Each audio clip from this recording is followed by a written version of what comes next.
Anasema mchungaji mwema ni ule mchungaji mwenye anatoa uzima wake kwa ajili ya kondoo lake. Nikusema anajiima, anajikana na anakubali, anaweza kubali kukufa kwa sababu ya watu wenye anachunga.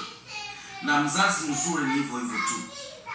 Mzazi mzuri iko mchungaji ni ule ambaye anaangalia danger mbele. Danger inaweza kutokea hapa.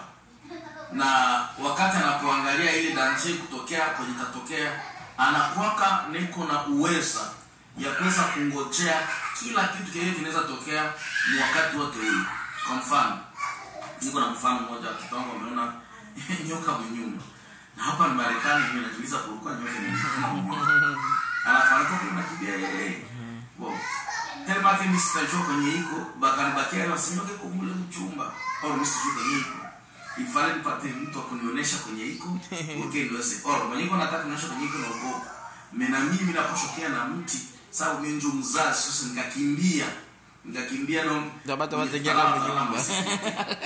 Au utajua sasa hakutabategea kwa nyumba. Nipate adui kwa sababu kwa mfano ile nyoka ni kama adui. Mwana gani atafuta kuingilia watoto wangu. Alafu ifo nipate adui pour tenda lala. Balale na sécurité. Hapo yana maintenir sécurité c'est qui? C'est moi. Alors il fallait nikamate nitafute mti ya nikiona ile nyoka, kati ya nyoka na mimi tuko na uadui parce que akiniluma deja ni mauti. Na mimi nikipata ni mauti.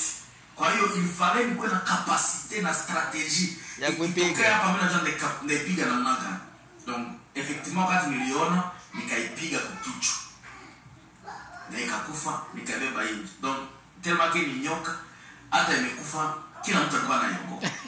Ni kama kuko mtu anaweza kuwa ni nyoka kule. Mchungaji nyoka. Nyoka kule. Sawa nakuona tu na kiamu. Ndio nyoka anakuya. Wanaanza stress sana. Sasa hata ulishaba. Tena serpent. Wanaanza stress sana.